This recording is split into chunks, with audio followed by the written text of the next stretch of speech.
most, B.Herbo. And I got my brother from another mother, Rodman, in the building. Yes, sir. It's time for some Phin Outta Water live once again from South Florida. Rod, how are you doing today on this beautiful football Sunday Eve? Or Sunday night, I should say. Oh no, listen, man. Any week where we win, no matter how ugly, is a great weekend, dog. It's a great weekend, man. So I can't complain, my brother. Rob, man, doing good. Let's get right into it, man. You guys played the Las Vegas Raiders, dog. The game was closer than I expected it to be. I'm not gonna lie. So take me through it. Walk me through your Sunday. Walk me through your 1 o'clock. Were you nervous at any point in time? I mean, at one point the Raiders were driving, but I mean it was Aiden Connell, bro. Like let's be for real. But in fairness to them, they did make it a much tougher game than Oh expected. It shit. was a 14-point spread that you guys were obviously the favorite in. Yeah. I think the money line for you guys was minus 890. That was a disgusting spread, bro. So you guys didn't cover, but you still won in a comfortable fashion, bro. But go ahead, just take me through the game, sir. Yeah, man. I mean, it was one of those games. First and foremost, I do want to give credit to Antonio Pierce and the Raiders. Like, since he's been the interim coach, I think the Raiders have performed a lot better under him, especially defensively. So I'll give them their props. But Herbie, the story of the game for both teams was turnovers. And the Dolphins continuing to play sloppy football. And we've been really like I started like watching this game. I started thinking back all the way to the Bills game of this year's, which is when I really started to see it. But the Dolphins have been kind of playing some kind of sloppy football. We had 5 penalties today. Three turnovers. Two fumbled. He had the pick on the overthrow. We had another fumble from I think it was Julian Hill. So Herbie, when you look at the stats, right? The Dolphins put up 423 yards of offense, and I heard this on a podcast one time. I can't remember for the life of me where I heard it, but somebody was talking about how a coach basically had a theory. He had like the 100-yard theory, which is for every 100 yards that you have on offense, you should equate to a touchdown. So I kind of, even though you can kind of pick and choose how you wanna take that. Obviously, field position, turnovers, a lot of things play into that factor. But I think to myself, if a team has 400 yards of offense, they should have at least 4 touchdowns worth of production in terms of scoring. So what that tells me is, Herbie, is that the Dolphins did a great job of helping the Raiders stay in the game by giving away possessions, and the Raiders in return did themselves no favors, turning the ball over. Aiden O'Connell throwing those interceptions, trying to make plays that weren't there, and that kept them from getting really back into the game. So looking at the game, Herbie, I do want to first off start off with the defense. Shout out to the homie Dom who showed up on the little comment thing. I can see it. But yeah, I want to start with the deal. Herbie, Jalen Ramsey. Let me tell you something about this dude, man. Like, listen, I heard a lot about this dude. I know when he was his last year at the Rams was kind of like a down year for him. But Herbie, he's been a revelation. He is to the defense what Tyreek is to our offense. Like, he had 2 interceptions today. For the season, Herbie, he's been targeted 13 times, has only allowed 5 catches, and has 3 interceptions. Like, he has come in, and the defense had started turning the corner before he got here. So the fact that he came in and was just basically just ready to play in the system just goes to show the level of preparation, the level of seriousness he has to his game, which I really respect him for, and of course his natural talent. Like the man is truly a shutdown corner. Like the Raiders spent most of the game not throwing to him, and for good reason, because when they did throw it to him, he got the ball. So and then of course Jalen Phillips, who has been our standout pass rusher. The defense in general, Herbie, has been playing at a really high level the past few weeks, and I'm happy about that. And it's funny because it's like now that the defense has figured it out, the offense is kind of going through its rut. But I think the offense's problems, Herbie, are correctable. Like Tua had like a mid kind of day, and yet you look at the stat line, he throws for 325 yards and 2 touchdowns. So it's just like as rough as it looks sometimes, and I see Dolphins fans, Herbie. I see Dolphins fans on the internet. I follow various pages on social media and all over. And there's always those fans who just make a fucking huge deal about the shit. They just start fucking bugging. And it's just like, bruh, like, how young are some of y'all? Like, some of y'all can't be my age or older. Like, nigga, do y'all remember the Chad Henne days? Do y'all remember the Tyler Thigpen, the Cleo Lemon, the Jay Fiedler days where the offense, when we had a bad day, was just anemic? The offense, when we had a bad day, was just bland and predictable and just no creativity. Like, nigga, our offense having a bad day, Herbie can still put up 400 yards. We just have to make sure that we're not giving away possessions and making possessions harder on ourselves with penalties. That's really been the problem with our offense in the past few weeks, and that's something that's correctable. That's on coaching. That's on the players making sure they execute correctly.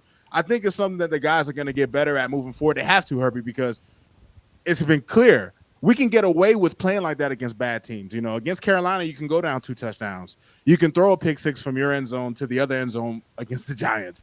Like, you can make dumb mistakes against the bad teams, and we can out talent and out coach, against them. Like, we can overcome them. But against the good teams, Herbie, we got to play clean football. And when we've played clean football, we look like a really, really formidable offense. And you know what I'm saying? I think it's just a matter of time until we get back to that. I mean, well, you make a lot of good points, dog. And the reason why I wanted to ask you about your observation on the game itself, because it was one of those kind of games, right? Like, normally when you play bad teams, you curb stomp them, you beat the brakes off them, right? You bend them over. First game this season where we scored less than 31 points at home, which is crazy because it's like I'm still not used to it. Watching you guys, like 31 points might have been your season high in 2 years, like. That might have been your season high. So that to be the benchmark of what the new age Dolphins are is still hard to get used to, right? So with that regard, right? But the reason why I bring it up is because, like you said, you guys have. If I saw the score and said 20-13, you would think it was a dogfight. You would think it was a much closer game as far as you guys struggling to move the ball downfield. I don't think you guys punted one time. Like right. I know for a fact field goals, like I know for a fact there were at least 9 straight drives where you didn't punt. Now, you feel me? I'm kind of busy. I've been packing, so I don't know if like you guys punted once in the fourth quarter, but I know until the fourth quarter you didn't punt the ball at all. Like, this team is still highly efficient. You still have a high EPA. You still are just ruthlessly moving the ball and slicing through these defenses like butter. Go ahead, Rob. I didn't want to forget this thought. I forgot to mention this. Despite all the ragging I did on the offense, Herbie, my favorite drive of the game was there was a drive where Tyreek gets hurt, and I know all Dolphins fans had a collective gasp, like fuck, Tyreek had to go in the locker room, so we had to drive an entire drive without him. And Herbie, you couldn't tell the difference. And I don't have the numbers on me. I wish I did, because I didn't realize I'd make this point, but the thought came to me. But Tua this season, I saw it recently, like maybe a couple weeks ago. His numbers when Tyreek Hill is not on the field on passing plays is almost literally virtually the same as when Tyreek Hill is on the field. And if you look at Tyreek Hill's snap count, his snap count's a lot lower than a lot of other number one receivers in the league, and that's a lot of that is because of what we demand of him on offense, all the running that he does on the motion. He collects a lot of yards just running across the field and doing everything that he does. So and yeah, Dom, you're 100% right. Like, our biggest knock is that we got to beat teams over 500, and that's on the Dolphins. Like, they just have to play. Like, they literally, it's not even a matter of like not being good enough. They just have to play better. The talent is there. You know what I'm saying? The scheme is there. They just have to play better. You can't have 10 penalties against a Super Bowl loser in the Eagles. You can't continually shoot yourself in the foot and then have a fumble at the end of a half for a 10-point to 14-point swing against the Chiefs. Like, when you play those teams, Herbie, those mistakes we make against the Raiders and the bad teams, it'll fly. But until the Dolphins play cleaner football against better competition, it's not going to be, we're not going to do shit. Yeah, exactly, bro. You're not going to have your team have a turnover, right? And one of those drives, bro, Tua was doing everything in his power to get that ball right back to the fucking Raiders. Yeah. That's why I said he had a mid-game, because he had some throws that weren't too pretty this game. You guys are lucky you were playing Aiden YOLO Ball O'Connell today, dog. That last pick that he threw was absurd, bro. Like I don't know what he saw. this is I the don't know what he saw. NFL, man. You can't just throw the ball up for grabs, dog. Like they got guys are getting paid too, man. Like I Yeah. get it. He's a rookie, and you have to learn that kind of stuff, and you don't know how good the athletes are until you get into the NFL. Like Bryce Young, right, against the Cowboys, he threw another pick six, right? I think he leads the league with 6 pick sixes, which is absurd. But he threw a pick six. That's crazy. To Deron Bland, who leads the league in pick six returns, bro. He had his 4th today. He ties a NFL record, by the way. We have like 6 games left. He tied an NFL record. He threw a ball that he's thrown his entire life. A wide receiver is running a little out route. He has a step on his defender. He threw that ball, and he's done that every single time. That ball gets completed 95% of his entire life as a football player, going back to Pee Wee, dog. Mm-hmm. DeRon Bland came in yoked. Like, I could understand that, though, right? I could understand you make that mistake. What Aiden O'Connell did was just – that man just had no brain, bro. Like, he was like, no regard. No regard. Said, fuck it. Honestly, there was 2 niggas like Javon Holland could have got that shit too. That was like that's the fucked up. Like Jalen Ramsey kind of just stepped in front of him and got it, but like there were 2 guys I could have picked. That was it to Devontae Adams? Who was he covering? I don't even think it was. I'm not sure if it was. I think it was Devontae Adams. That is the most. He's somewhere down there. Just fuck it. I've seen in a long time, dog. Matthew Stafford didn't even do no shit like that when he had Calvin Johnson. This was an egregious he's somewhere down there throw, bro. So, and the reason why I bring that up is because to my point, to your point, to the people who's watching like Dom's point, you're not going to get those opportunities against better teams because the quarterbacks are going to be better that you're playing, right? You know what I'm saying? Like, you're not going to have that 5th round pick that has no idea what he's doing out there, just saying, fuck it, I'm throwing this shit all across the yard, bro. You know, not barbecue chicken, bro. So, and the reason why I want to bring that up is because we are getting to the point where we do have to actually look at the playoffs themselves, bro. So let's just go ahead and get an idea of what the playoff picture is, dog. So I have it up right now. It is a very tight playoff race. Yeah. On both sides, literally both sides. Like both sides, AFC and NFC, are really tightly condensed, dog. And this is a dog fight this season, man. It is a super dog fight. Like everything coming into it was saying how the AFC was significantly better than the NFC, and the AFC has better quarterbacks, obviously, but I can't say that they have the best teams. I like the Lions over practically everybody in the AFC. Lions beat the Chiefs. I like the Eagles over practically everybody in the AFC. We'll see tomorrow when the Eagles and the Chiefs go at it. I like the 49ers over a lot of the AFC, bro. I will never ever say these niggas. Who shall not be renamed, bro. We're just gonna call them, bro. We're gonna call them, bro. Seahawks will give everybody here a run for their money. The Vikings with their 2nd string quarterback is pretty decent, bro. Like, so it is a tight race, dog. There is no true great team this year, bro. Like, every team has flaws. Every team has weaknesses. Every team can be beat.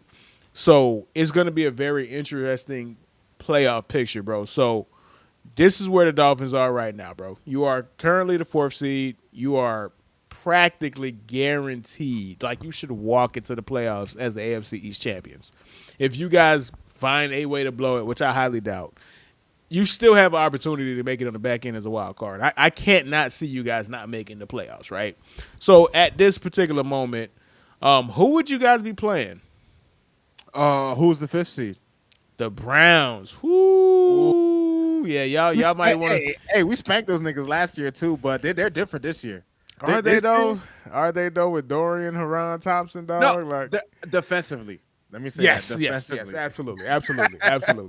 Defensively. Absolutely. Like I feel like they have the team speed to match up with you guys, but at some point, bro, you gotta have somebody that can make a play on the offensive end. Like they were dominating against the Steelers, and I'll save that for my bad bet of the day, bro. My bad beat of the day, bro. But they were this was a motherfucker that I had to swallow today, Rod. I took a lot. I literally took L's both figuratively and literally, dog. I am broke. I'll just say that. I'm very broke right now. But back to the Steelers, right? So it is an interesting dichotomy to watch how they are literally winning games with defense, and it's to the point where they have to hide their quarterback, right? And shout out to that defense though, bro. Like, first off, Herbie, their only offensive touchdown came from a breakaway 70-yard score from their running back. Like Kenny Pickett didn't even take him downfield and drive him for a touchdown. Their one touchdown in the game came from a running back breaking for 75 yards. all right, fuck it. We'll hear it now, dog. I'll explain my bad beat, bro. So you guys, this is what I do, right? I've been kind of successful doing this to some degree, right? I will hedge my bet because I just gave up on trying to figure out the NFL. I'm like, I'm gonna bet against myself. Something has to go right for me. So what I do is I look at the route, I look at the slate of games, and I say, what teams have the best chance of not actually being good against each other? Who could be more mid, right? It's a mid off, dog. I seen Jaguars Titans. I said, Jags too good. I seen Cowboys Panthers. Obviously, the Cowboys and Panthers are too good. It's not going to be a close game. I said Steelers and Browns. Ding, ding, ding, ding, ding. That's a mid off. I bet on the mid off. And guess what happened, Rod? What's up, bro?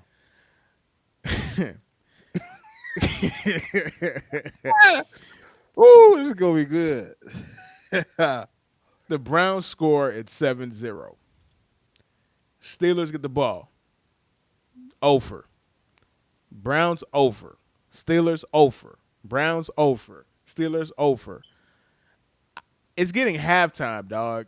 Like, I need this score to be within 1 to 6 points by halftime, dog. Steelers couldn't get a field goal, bro, for an entire half. They couldn't get 3 fucking points for 15 minutes of play. 30 minutes of play. That's absurd. Bro, I think they had like 34 yards in the first half, bro. Kenny Pickett was 5 for 8 for 34 yards passing for a half, dog. This nigga had second string running back numbers for a half as a quarterback, bro. That was his stat line, bro. That's insane. Insane. The first play of the second half, they break a fucking 70-yard run for a touchdown. That's 7 points that I needed 2 minutes earlier, bro. That's all. That's all. You could have did that 2 minutes earlier, dog. You would have been saved, man. I would have been saved, bro. I would have been saved, bro. I needed that spark of athleticism. I needed that anything, bro. Just before halftime, and they couldn't do it, dog. So obviously, I'm very fatigued, bro. The Michael Myers Steelers, bro. The reign has come over to an end, dog. But back to the Browns, bro. Do you want to stay at that 4 seed? Because it's pretty much you and the Jags right now. Where do you ultimately want to end up in this situation, Rod? Man, Herbie. Ultimately, I think all Dolphin fans will feel me when I say we could hope to still get the number 1 seed. We would have to beat Baltimore, have to make sure we take care of business in Buffalo, and hope the Chiefs lose a couple games, right? So, but if I'm gonna say that we don't get the 1 seed, like I want the highest seed we could possibly get. Because I want the Dolphins at home in the playoffs. Like, the more playoff games we get at home, the more I like our chances of actually having a deep playoff run. So, the 4 seed right now, it is what it is. Like, whoever gets the 4 seed, Herbie, is not going to have it easy. Because the 4 seed is going to be a secondary team that was good enough to make the playoffs but not win their division because there's just so many good teams in the AFC right now. And in the NFC. Like, there's a lot of good teams. There's no great team, like you said. But there's a lot of good teams like the Ravens and the Jags and the Dolphins and the Browns and the Texans, Lions, Niners. Well, I'm not gonna say the Saints. The Saints are okay, but you have the Cowboys, the Seahawks, the Seahawks who are a secondary team in the division to the 49ers.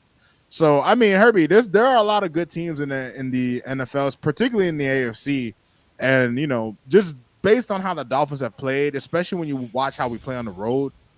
The communication errors we have, just the way that we played, it just doesn't look We don't look as sharp. We don't look as potent.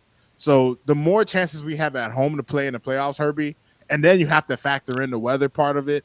I'm not as like crazy about the Dolphins playing in bad weather. I'm not as crazy about that because in the snow game we played last year, we played well. But you never know what's gonna happen, dog. So I'm hoping we finish with like the 2 or 3 seed. No matter who Herbie, it doesn't matter who in the AFC you get as a wild card. If you get the Steelers or the Browns, you're gonna get a really crazy good defense. If you get the Bills, you're gonna get a great quarterback who is capable of taking over a game by himself. So it sucks that Joe Burrow got hurt. It kind of lessens the impact of the AFC playoff race. But I mean, right now, man, the path to the Super Bowl is wide open for everybody. Absolutely, it's bro. wide open. Absolutely. So this is basically I have the rest of your schedule up right now, right? Like, and we'll just go through them, and I'll ask you if it's a win or a loss, or if you feel confident in it, right? So your next game is against the Jets. W.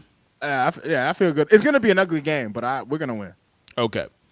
After that, you have the Washington Commandos, and you just seen what Sam Howell is capable of, dog. when he's really locked in. You see what Sam Howell could do when he's locked in, baby. Sam Howell was locked in. Dog, bro, we have to be a jinx, dog. We was bigging up Sam Howell just last week, bro. That man went out and showed his ass, man. he showed his ass this week. He showed man. his whole ass, bro. It's funny you mentioned that, Herbie, because I was reading like a little Bucky Brooks article on NFL.com about Coach of the Year candidate, and under that he talks about Sam Howell. This was before the game today, and he talks and he went out like a whole ass essay, nigga. A whole ass essay about Sam Howell and how the Commanders can build around. And then he had this game he had today against the Giants, against Tommy DeVito, man. Like Tommy DeVito is not a real person, dog. You can't lose to that man, bro. That's not a real person, bro. Like that dude he's literally a joke. He's named after a movie character, bro. You can't lose to him, dog. And you did it twice, bro. You haven't lost to them twice, but you lost to the Giants twice, and you let Tommy DeVito outplay you, bro. You let Joe Pesci's character from Goodfellas outplay you, dog. Crazy, man. Crazy, bro. Man. All right, so then we got man, you got a murderer's row, man, of young quarterbacks, bro. So now we got Will Levis after that, dog. How do you feel about that game? I feel pretty good about it, man. The Titans, Will Levis, I think he's looked all right to start his career. I don't really know what to make of him yet. I haven't watched a lot of film on him either, so I don't want to make any judgments if I don't really know. Just based on the games I've seen him play, he looks all right. But I'm not worried about him. I'm not worried about the Titans, man. Man, they did y'all no favors, bro. Like they wanted maximum pain, bro. Y'all getting the Jets, bro, and within 2 weeks of each other, dog. Ew, bro. Yo, 2 ugly games, baby. Those are gonna be ugly football games. So do you?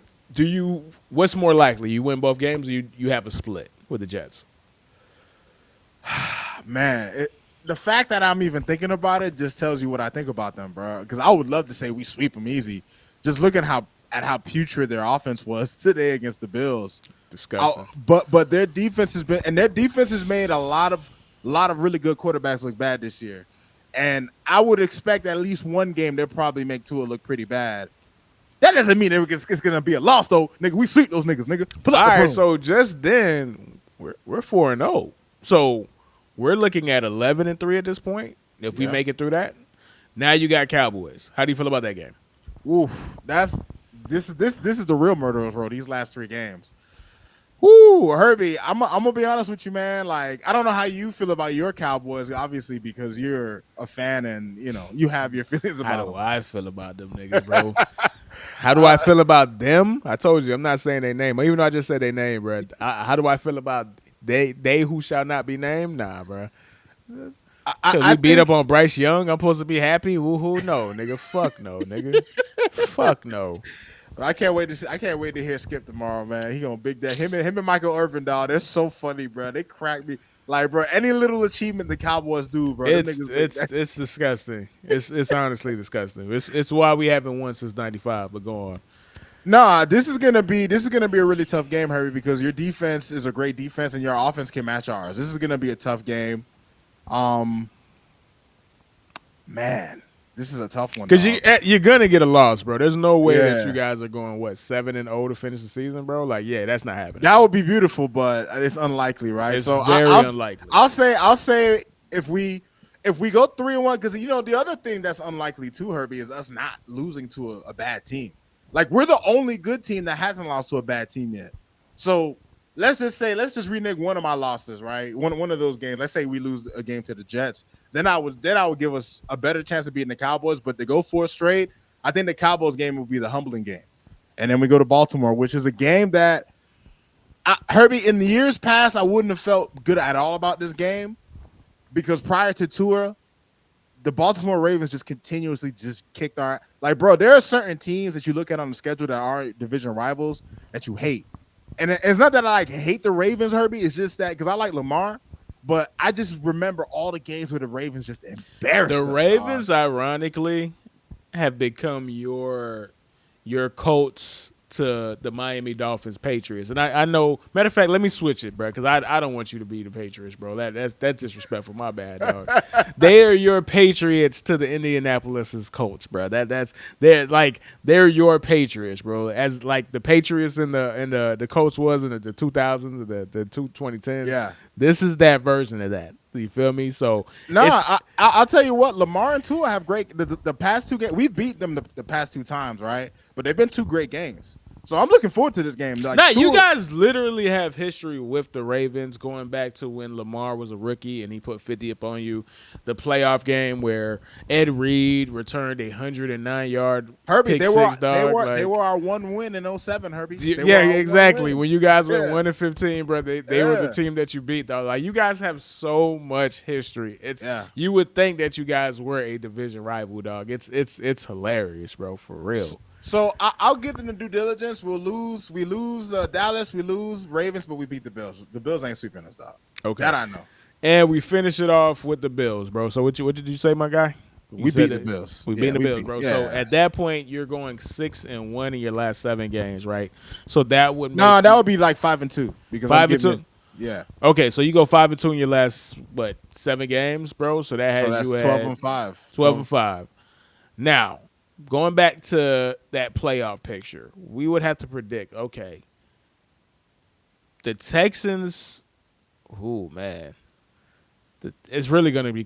Wow, they have the tiebreaker. If they beat the Jaguars again, this is going to be tough, dog. Because I'm trying to really think. Let me go look at the Chiefs because I don't think the Chiefs have that tough of a schedule left, dog. Well, they get who do they have left? Right, they're gonna play the Bills again, and that's gonna be a tough game for both teams. I know they get the Bills. They play the Eagles, so we'll see how they do in these 2 games.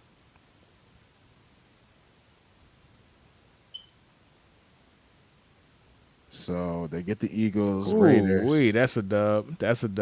That's a possible dub. That's a mega dub. That's a dub. That's a dub. That's a dub. So Shit. yeah, it looks like they good. It's looking like they gonna go clean 6-1 to finish the season. The AFC playoffs has become the Kansas City Invitational, to be man.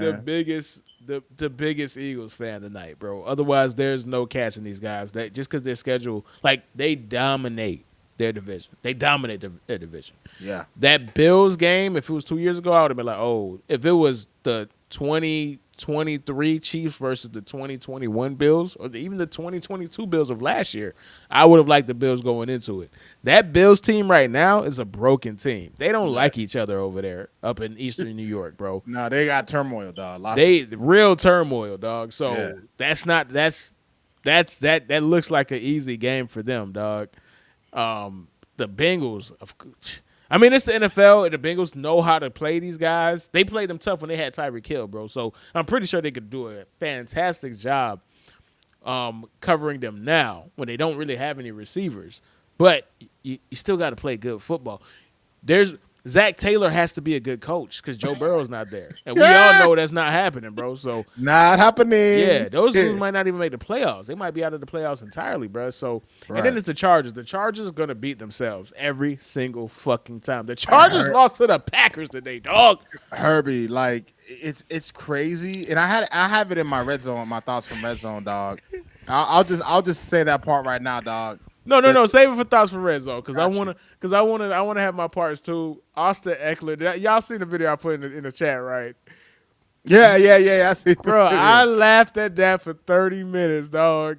See Austin Eckler run like he got a fucking piano on his back.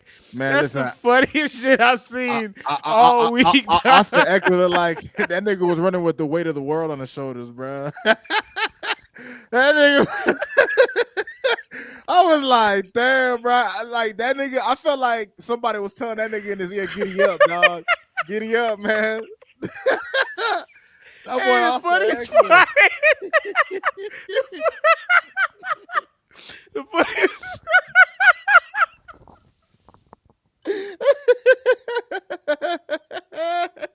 Bro, by far the funniest part is when he's running and he looks back because he know he's not going nowhere.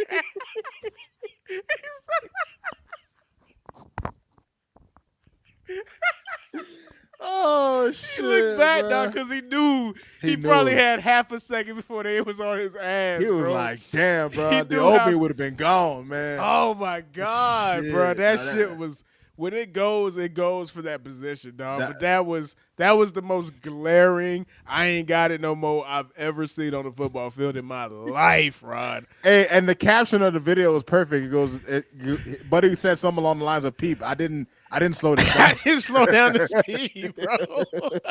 That dude was running a 5.2 out there, Rod. That was crazy. Crazy. That bro. was crazy, man. Chiefs lose to the Broncos, so they're able to drop the game at 2. Yeah, but okay, let's go back. What's the game or two, though? Like, seriously, what's the game or two? Maybe the Chargers, maybe, but the Chargers lost to the Packers. They always find a way to lose. Your best bet is the Bengals because the Bengals know how to play them tough. They know how to actually guard them. The Raiders, you see what Aiden O'Connell going to do with that rock, bro. He going to give it to everybody, dog. Mac Jones or Billy Zappi? Not happening, dog. The Bills, maybe. The Packers, I don't like it. Aiden O'Connell again, not happening. So the game or two is today or tomorrow night. Yeah. And possibly the Bengals, bro. That's your best bet. The best bet is supposed to be these fucking posers, dog. But it ain't happening, bro. It's never gonna happen, dog. Not the Chargers ever, bro. So I just don't know where those games come from. Right? It is the NFL. Everybody gets paid. Anything can happen. I just don't know where they come from. I've seen the Chiefs pull shit out of their ass all year. That game in Germany against the Dolphins where they should have actually lost. They pulled that shit out of their ass, bro. So who knows? And their defense is really, really freaking good. Top three, man. Top so three yeah, I just don't know where those losses come from, in my opinion, or whatnot, bro. So let's go ahead and move on, bro. Let's go ahead and get down to the nitty gritty, man. Thoughts from Red Zone, man. One of my favorite segment of the week, Rod. So Rod, man, what are your thoughts from Red Zone from Week 11, brother? I'll go down the list, man. So I like to write these as I'm watching the game. My first thought from Red Zone is Steelers are the immortals of the NFL. No matter who they are against, they don't die. Which we kind of already got into that. Dog, I'm telling you, dog. They don't die, bro. It has to be the worst thing in the world to be a Steelers fan right now, bro. And the Kenny Pickett, Matt Canada era, dog. This is an abomination to offense, bro. They themselves, the Steelers, are the reason why scoring is down. Like, they are bringing scoring down from the entire NFL by themselves as a one singular organization, dog. That's how bad it is, bro. It is. It's bad. It's different. It's different when you watch them and you're invested in what they're doing. Because, like, me betting on them today, in a sense, made me a Steelers fan. I had money. I had financial gain as a result of my decision. I Right. was a Steelers fan. I was rocking a terrible towel today too. I did it for a half. These people are doing it for 18 weeks. That's disgusting. I couldn't. There's no way. There's no way, Rod. You know what the Steelers painfully remind me of? The Steelers painfully remind me of like older Dolphins teams where like the Dolphins fans hear me. Those early 2000s Dolphins defenses are underrated in history. They were Absolutely. like they were really Jason awesome Taylor, Zach defenses. Thomas, Patrick Patrick Surtain, Surtain, like yeah. yeah. Sam Madison, absolutely, bro. Bro, like those this Steelers defense and that offense, that putrid offense to match reminds me of those teams where it's just like you have this defense that's so fun to watch, and then the Steelers get on offense, dog, and your eyes start bleeding, dog. You're like you start bleeding tears, my nigga.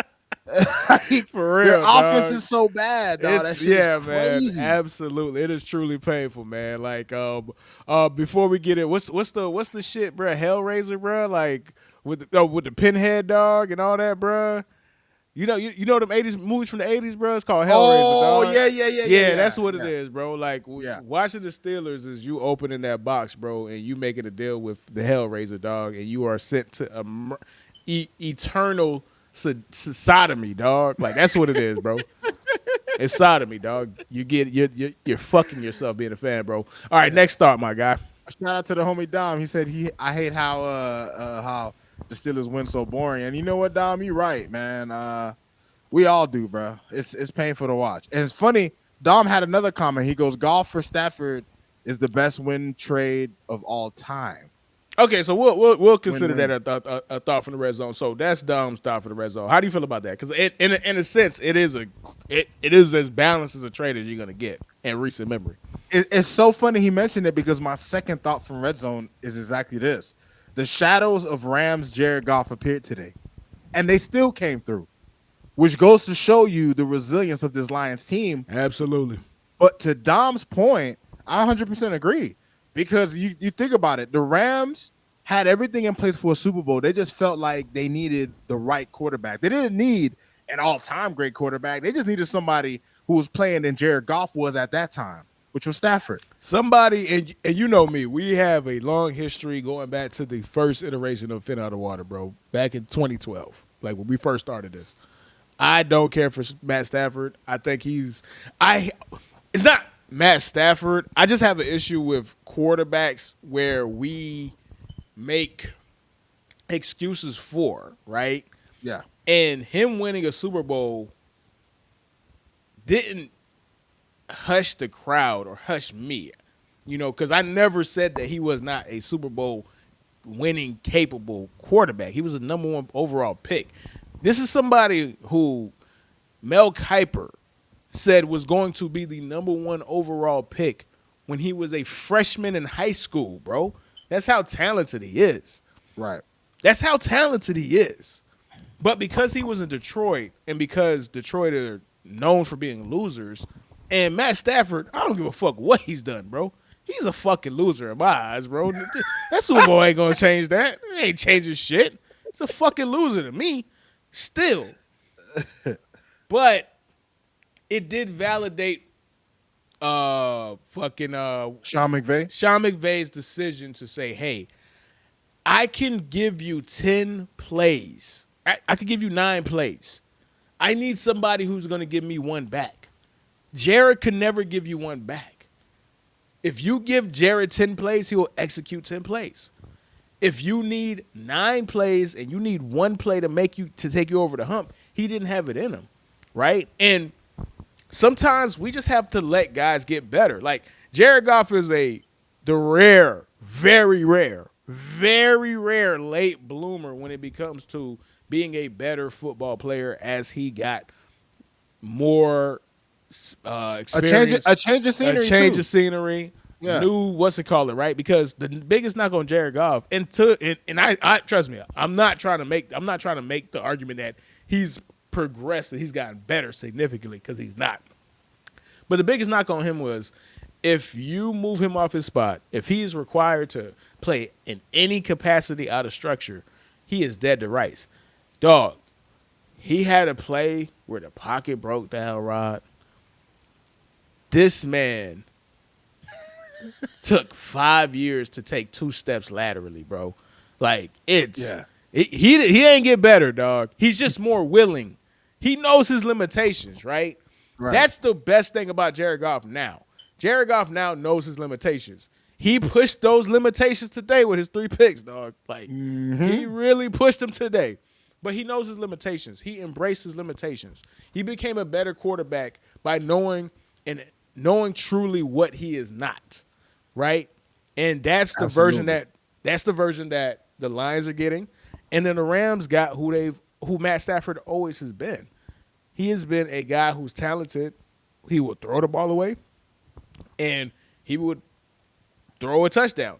But you're not going to change the fact that the dude led the league in pick sixes the same year he won the Super Bowl, bro. Like, no, bro. He had 17 picks that year. Yep. 17 picks. The year they won the Super Bowl had 17 picks. He was not a good quarterback, bro, for the majority of the year.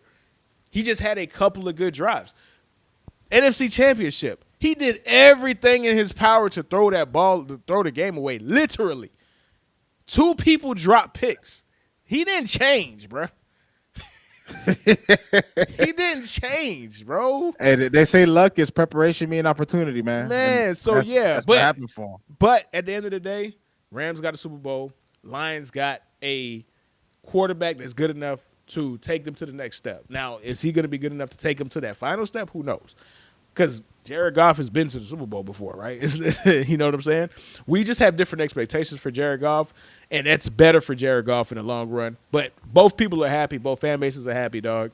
The Rams got their Super Bowl, bro. Fuck them draft picks. They're paying for it now.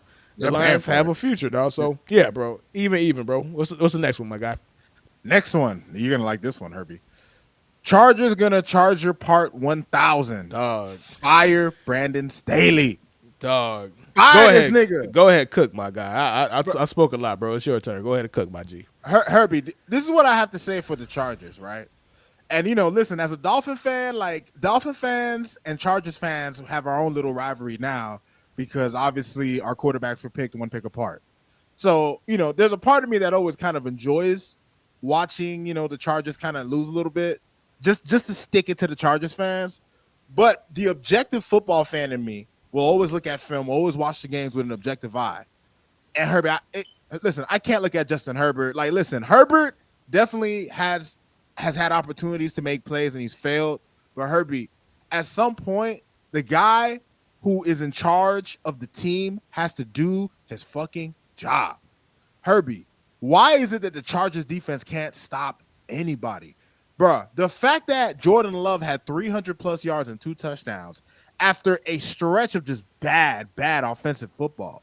Like, Jordan Love has had a very up and down year. He started off up, he went way down, and then the Chargers made him look like a fantastic, like it looked like Aaron Rodgers. I watched a lot of that game, bro. Like, the Jordan Love was not good in that game, right? Like, he was still off target. He was still inaccurate.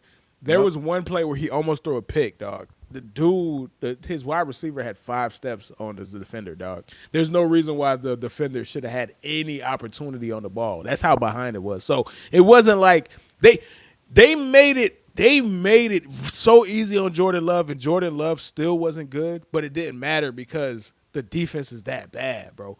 If it was a better quarterback, it would have been 38-20, not 23-20. And this is Jordan Love's best game. Right. Which is crazy, but no, go on. I just wanted to get that point in, bro. No, Herbie, and it's just when you look at the collection of talent that the Chargers have. Now, Joey Bosa went down today. He got hurt. But you still got Khalil Mack. You still got Derwin James. You still got all these guys on the defense that are just names now. Like it makes me wonder, is like, are these niggas just not as good as we thought they were? Or is he just that bad of a coach? Maybe it's a combination of both. Honestly, dude, like I refuse to believe that Joey Bosa is this bad.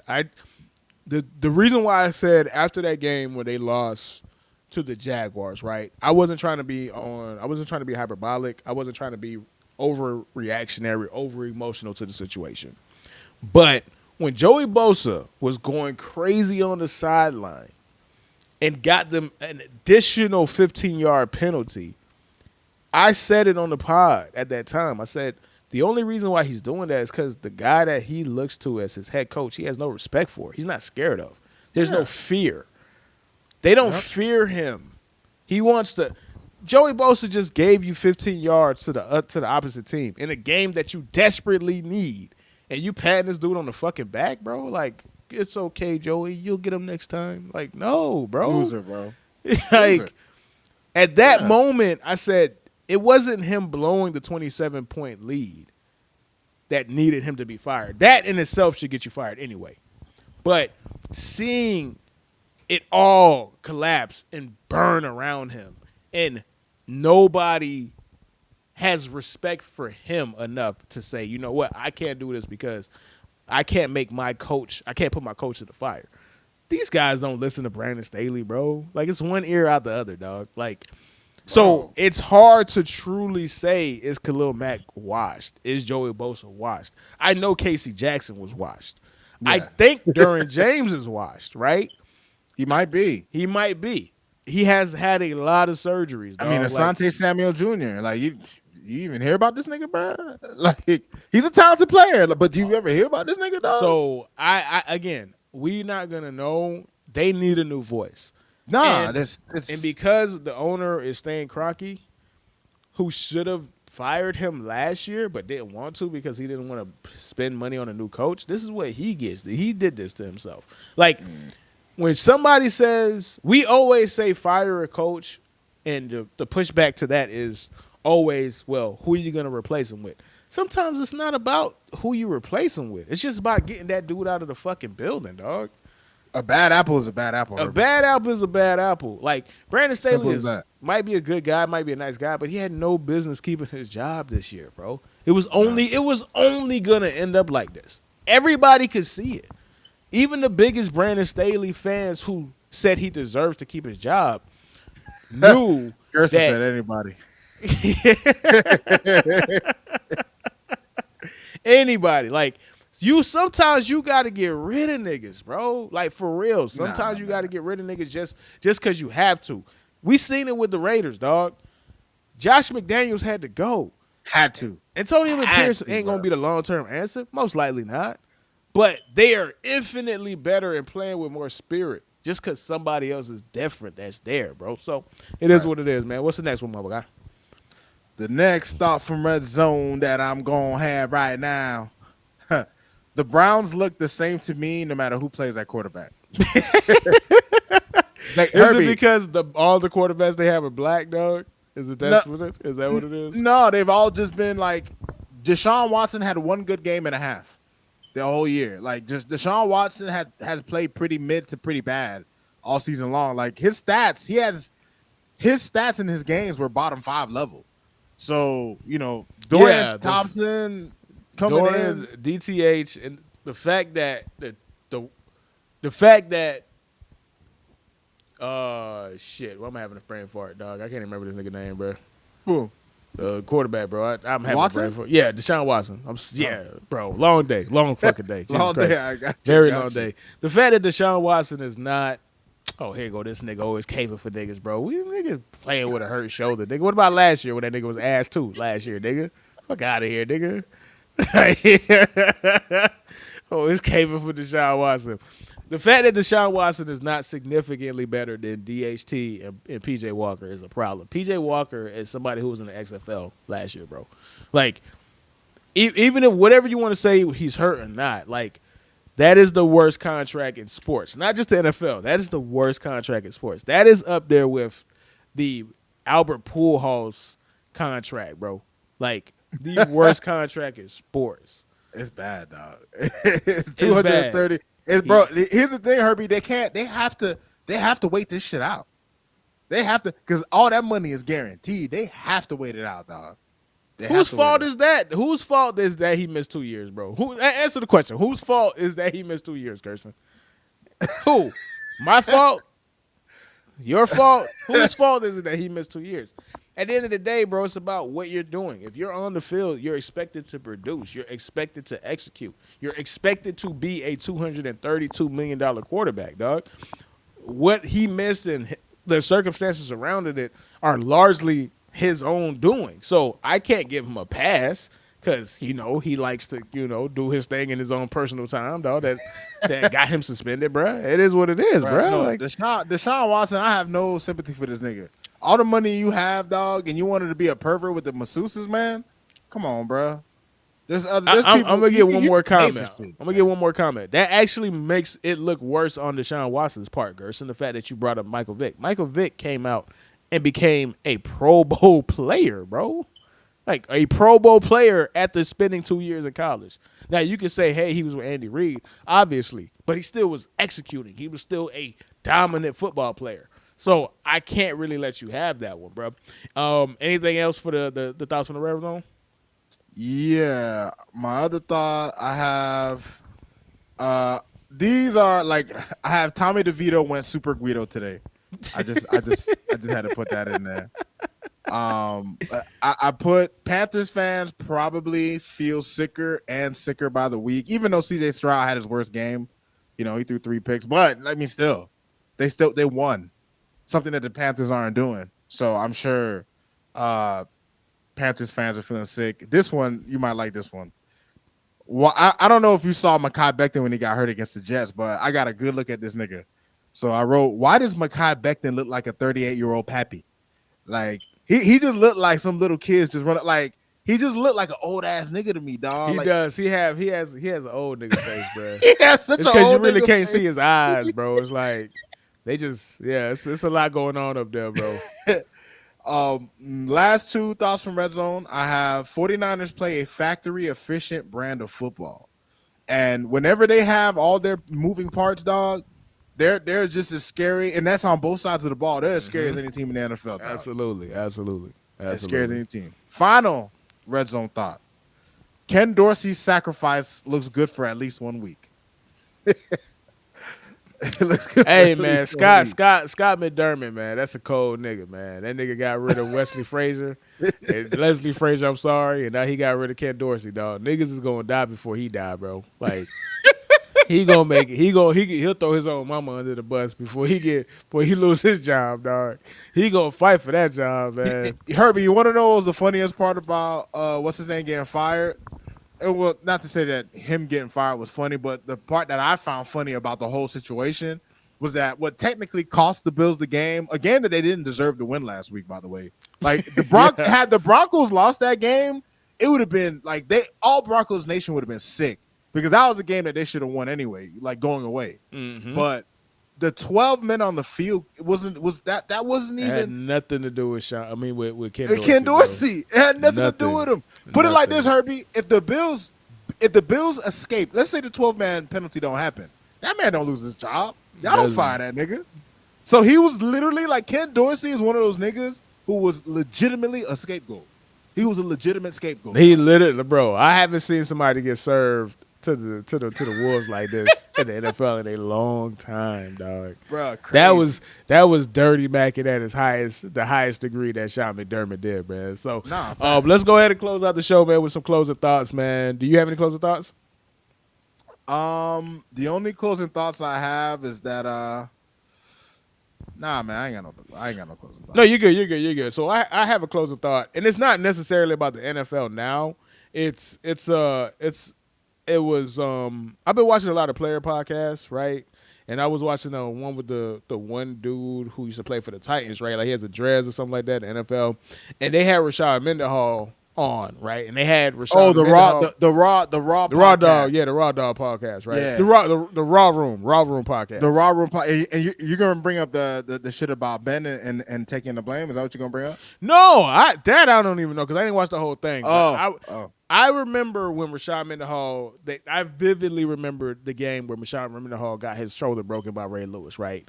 I remember it was on Monday Night Football. I was watching it. I called our mutual friend Prescott, and I said, oh, my God, bro. Rashad Mendenhall just got his ass cracked by Ray Lewis. Became a highlight, everything, right? And the reason why I wanted to talk about that is because when it comes to Ray Lewis, I think he's underrated. As crazy as it sounds, but follow me. We don't truly understand how great he is, right? And the reason why I say that is because Ray Lewis is truly the standard for the position and has been the standard for the position practically his entire career. And he's so great that there has not been a linebacker that's come in the league that we compare to him, right? Like, think about this. All the greatest players at their positions, we could say somebody stands with them or somebody could be the new standard. We could say Champ Bailey, Darrelle Revis is right up there with Deion Sanders. We can say Patrick Mahomes is right up there with Tom Brady. We could even say Randy Moss, Calvin Johnson, Terrell Owens are up there with Jerry Rice of all people. Right. You feel me? Warren Sapp. We have somebody that could say he could be the new standard. Aaron Donald. Yep. But when it comes to linebacker, we have nobody since this man is retired to say that they are on equal footing with him, that we can say replaces him as the new standard for that position. And we've had some great linebackers. We've had some excellent linebackers. Like Patrick Willis, Luke Kuechly, Fred Wagner. Bobby Wagner, NaVorro Bowman. Yeah. We have Fred Warner right now. Yeah. But nobody, even these batch, and these are some really bad. Luke Kuechly is going to be a first ballot Hall of Famer. Mm-hmm. Nobody says that he's the new Ray Lewis. He's the new standard. It's just Ray Lewis. It's just Ray Lewis. We don't. You can't. Right. It's Ray Lewis and Lawrence Taylor. That's it. Every other position group has somebody you can say, you know what, I think he was better than him. Except for Ray Lewis, bro. So in that regard, dog, I think we underrate just how dominant he was as a linebacker, dog, which is crazy. Dom and Gerson had some red zone thoughts. So, there you go. There's one of them. Not red zone thoughts, closing thoughts. But you can say the same about Ed Reed. No, because Ed Reed, if you want to, I can't say the same for Ed Reed because if you ask people will say that Ronnie Lott is better than Ed Reed, and it'll be Ronnie Lott, right? Because I think the greatest DB of all time is Rod Woodson. Personally, the reason why I think Rod Woodson is the best DB of all time is because Rod Woodson was an all-pro, not a Pro Bowler, an all-pro at kick returner, punt returner, cornerback, and safety. Yep. And he has 71 career interceptions, right? But Ed Reed is in a bunch with Rod Woodson, Ronnie Lott, and Ed Reed. So I can't say that. When it comes to linebacker, it's Ray Lewis, bro. He took the mantle from Dick Butkus, and he never gave it to anybody else, dog. He didn't give it to anybody else. So trust me, I think Ed Reed might be the best football player of all time, personally. But I see too many people that have the stake for that safety claim. We got people that think Troy Polamalu is better than him, bro. They're ridiculous. They're retarded. As a matter of fact, I shouldn't be saying that word. They're fucking stupid. But you have people that's saying that. So the fact that there's people who truly believe that Brian Dawkins from his era is better than him, Troy Polamalu from his era is better than him, nobody thinks anybody is better than Ed Reed. Yeah, I don't agree with it. It's stupid. But the fact that those guys were good enough to make in the minds think it was closer than it was, that's a point against Ed Reed. You can't say anybody is better than Ray Lewis at that position group. Right now, bro. So that was just my closing thought, man. So with that, though, we will go ahead and close out the show, man. Appreciate everybody for tuning in with us, staying with us, dog. And I wanted to get to this though. Last thing, yeah, man. Yeah, bro. We are in the quarterback pandemic, bro. It's with Josh Dobbs is looking better by comparison. We are in a pandemic. A pandemic, man. You know what's fucked up? Wasn't the Josh Dobbs on the Browns too? They could. Josh Dobbs was on the Browns. He was on the Cardinals, but he's been on 5 teams in 2 years, bro. Like they passing this nigga around like he a thought, bro. But hey, he a professional, man. He's there, man. And with that, we'll see y'all next week, man. Deuces. Yes, sir.